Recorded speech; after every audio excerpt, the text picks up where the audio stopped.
శ్రీమాత్రి నమః. హలో అండి, భవానీ వెజ్ రెసిపీస్కు స్వాగతం.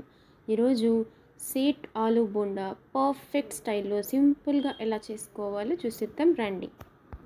ముందుగా ఉడకపెట్టుకున్న ఆలు తీసుకొని ఇలా స్మాష్ చేసుకొని అందులో ఉల్లిపాయలు, పచ్చిమిర్చి తరుగు, కొత్తిమీర తరుగు,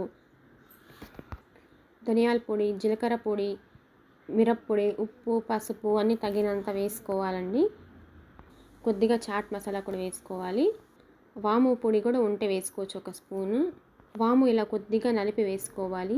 ధనియాలు కంపల్సరీ అండి, ఇదే మనకు సేట్ ఆలు బోండా టేస్ట్ ఇచ్చేది. సో ధనియాలు కూడా కొద్దిగా నలిపి ఇలా వేసుకోవాలి.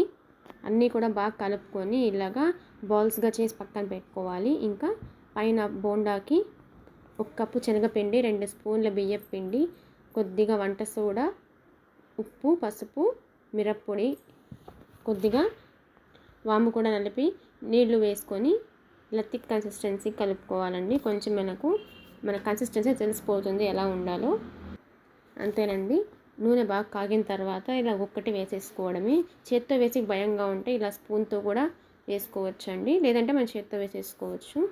పైన కొద్దిగా క్రంచీగా, లోపల చాలా సాఫ్ట్గా, టేస్టీగా, సూపర్గా ఉంటుందని కొంచెం టమాటా కెచప్తో సర్వ్ చేసుకొని తింటే అదిరిపోతుందండి టేస్ట్ అయితే. పిల్లలు బాగా ఇష్టంగా తింటారు. ఈవినింగ్ స్నాక్స్కి మీరు ఖచ్చితంగా ట్రై చేయండి, చాలా టేస్టీగా ఉంటుందండి. మీరు తప్పగా ట్రై చేయండి, బయట తెచ్చుకోవడం మానేస్తారు అసలు. పర్ఫెక్ట్గా ఉంటుంది టేస్ట్ అయితే.